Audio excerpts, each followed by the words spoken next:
or just post here, post there.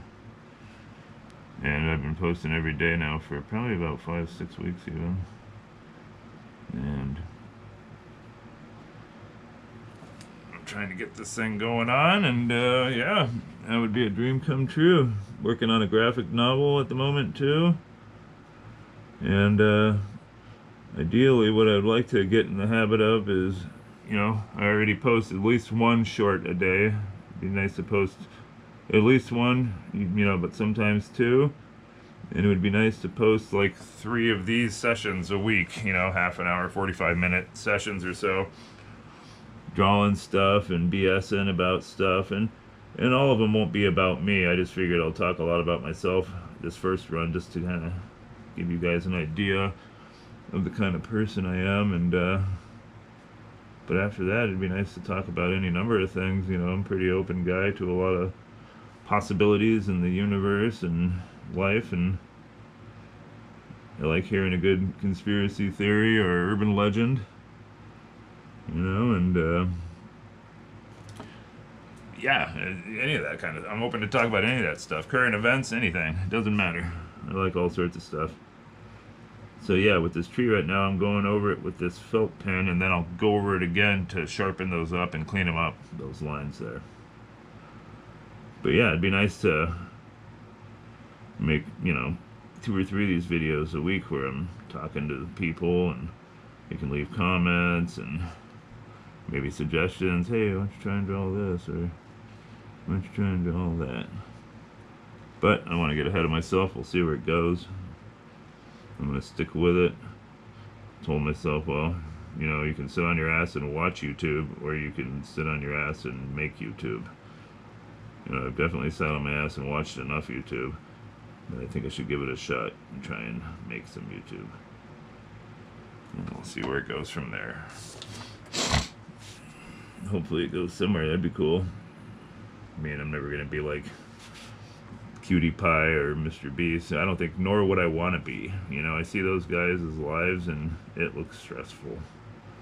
Don't get me wrong, being successful would be nice, but it'd be nice to be able to walk into a Walmart or McDonald's or something and not have people tackle me, for an autograph or, some other demented reasons. I've always thought that. You see people that are like, I want to be a bazillionaire. And it's like, oh no, that sounds really stressful, man. People can't do anything on their own. There's constantly guards and maids and cooks and this and that's around, and it's madness. It's madness, you hear? So, but don't get me wrong, it'd be nice to make some money, more money. It'd be nice to make enough money to quit my current gig, spoil my kid a little more. So I wasn't spoiled as a kid. Don't get me wrong, I don't think spoiling's great, but you know what I mean. Just it'd be nice to buy stuff for my kid that I couldn't buy normally, or you know. But anyway, it's a long road to Rome, but it's a road I'm willing to travel. So now we're just taking this pen, since those curved pens kind of leave a little trace sometimes. We want to sharpen up these leaves here. We're going to go on the outside first, and then on the inside. Then we'll thicken up this guy right here. Then we'll go back to this tree and start doing detail. Then back to this guy doing detail. And that's how it's going to go. And like I said, people, I don't have the best setup yet. I'm, not Will Smith or something. I didn't start this with $1 million setup, but doing what I can with what I got. And, I'm only going to get better at it. I'll buy more stuff that I need, more lighting, more everything. I'm going to get a turntable eventually, and so that I can, a lot of artists move the pad around while they're working and whatnot. And that'll help out doing that. So, hopefully this will take about, I'm thinking about 45 minutes or so.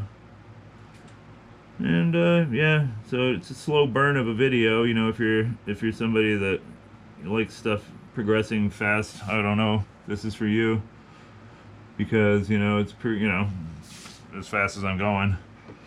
And if if you like hearing somebody talk about random stuff, then I guess it could be for you. But yeah, you're all welcome. Everybody's welcome. Leave a like if you like it, or a dislike if you don't like it, or a comment of what you liked about it, or a comment of what you didn't like about it. You know, suggestions are always appreciated. I went to art school, so I'm not afraid of constructive criticism. If it's just, you know, you suck, go kill yourself, then I don't know if I'll probably just say, okay, thanks. You know, but if it's real criticism, I'll totally take it under advisement and do what I can to make it a more pleasant viewing experience for you. You know, and back to what I was talking about earlier, telling my kid to kind of, you know, get involved in this kind of stuff as soon as he can. He's too young right now. I don't want him on YouTube quite yet, but he's getting old enough that he can start doing that stuff pretty quick here. But yeah, it's just funny how it works. They grow up so fast. Not to sound cliche, but they do. And I want him to have the best chance in the world.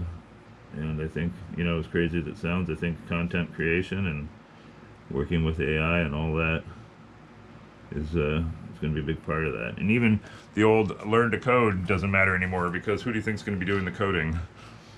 Some kid or the supercomputer? I got an idea who. The supercomputer. So, yeah. You know, it's funny. You know, when I finally decided to start doing this on a regular basis and being more disciplined about it, you know, and not being discouraged, you know, where I put out a lot of work, and any artist can attest to this, you know, you put out a piece of work, excuse me, you put out a piece of work you think is really good, you think it's really good, and it gets shit views or not a lot of praise, and you're kind of disappointed. You're like, oh, I put a lot of time and effort into that. I thought it was great. Well, that's the funny thing about the art world, is it doesn't matter what you think about your work. It matters what other people think. And something I've noticed time and time again is things that I didn't really care for, or I didn't think were a great representation of my skill or my style, and I kind of wrote off, were the ones that people liked the most, and the ones that I liked the most were the ones that didn't, you know. So it's a weird, humbling experience, the art world is. And it's kind of funny, you know, but one of the things that inspired me to get back to try to do this full time was this show that I kind of stumbled across. It's a funny show, but it's funny in the right context, you know. It's funny if you're into that community. It's called Kino Casino, and they're into the whole drama stuff, the lol cow, Keemstar, you know, that kind of stuff. And it's total schlock, but it's good schlock. Don't get me wrong, it's not bad. And as silly as it sounds, even though I'm doing something completely different, those guys inspired me to kind of get off my ass and give it a shot. Those guys and one other creator named John Hicks rides e-bikes around LA. And the reason that interested me was just because I used to live out there, east of LA in the Ontario area, and so it's kind of more of like a, oh wow, look at how much it's changed. In a good way, I don't know, but it's definitely changed. And those couple creators who basically said, you know, find something that you like and video it and post it and just stick with it, and you'll be amazed at what can happen. Now, obviously, if I'm not a millionaire by the end of the year, I'm not going to go yell at those guys, but they're right.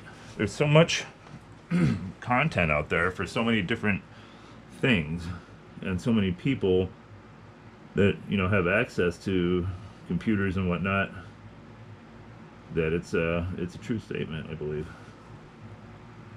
And it sounds funny, but it's since when I started this, I think I had like 94 subscribers after like 4 years of doing this.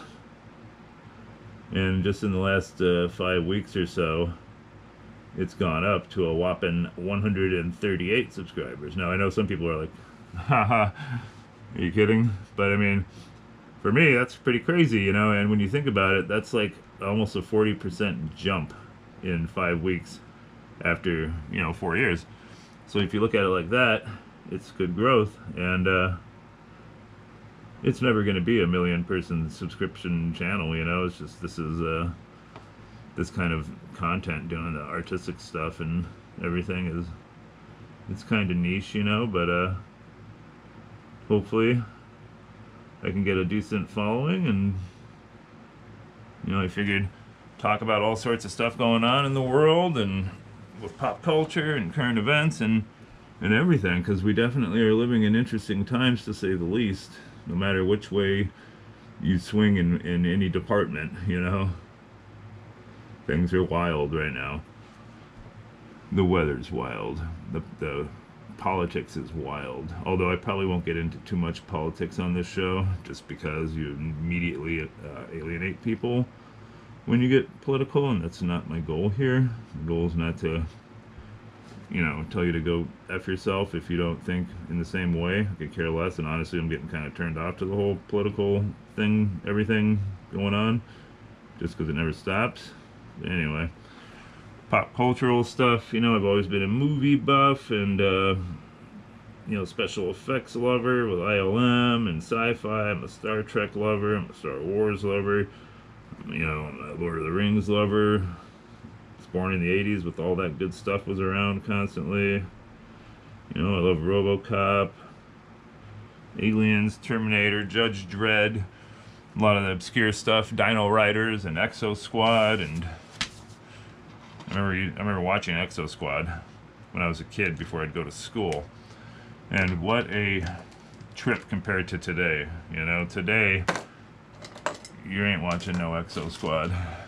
They would be blowing stuff up, killing people, executing people.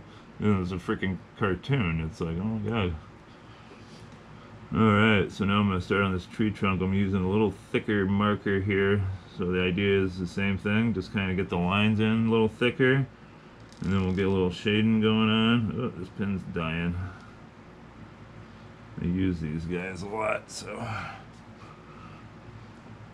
Yeah, but all the good stuff that was around back in the day. And like, not to sound cliche, but you don't know how good it is until it's gone. And we didn't know how good we had it back in those days until today, when we're looking back going, oh my god. And I'm not saying that today is such a drag. It's not. But it's definitely different. There's a different vibe to life in this day and age, comparatively speaking.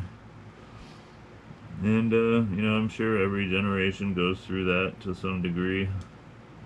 The loss of their childhood and not wanting to accept the way things are. But it is what it is.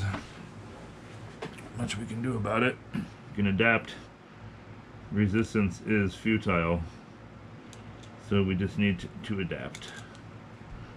That being said,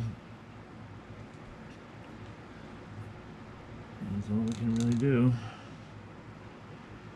So like I was saying earlier, all the stuff going on in the world. How about that 3-eye atlas? The latest interstellar space, could be rock, could be spaceship. Probably not spaceship, but you never know, right? That's going on. Everybody's freaking out about that. And I guess rightly so. I'd be more afraid of it getting gravitationally in something correcting its course, or miscorrecting it, whatever you want to call it, influencing its course, because if here's Earth and here's this thing and it's flying like this and then it hits something, a lot of stuff can happen. A lot of stuff can happen, and yeah, the mathematical models don't support all that, but that's to be seen. Crazy though. People think it's crazy. I think the craziest part about it is the fact that in such a short period of time, we had three different asteroids comets, whatever, out of system objects just in a relatively short period of time, just in the last few years.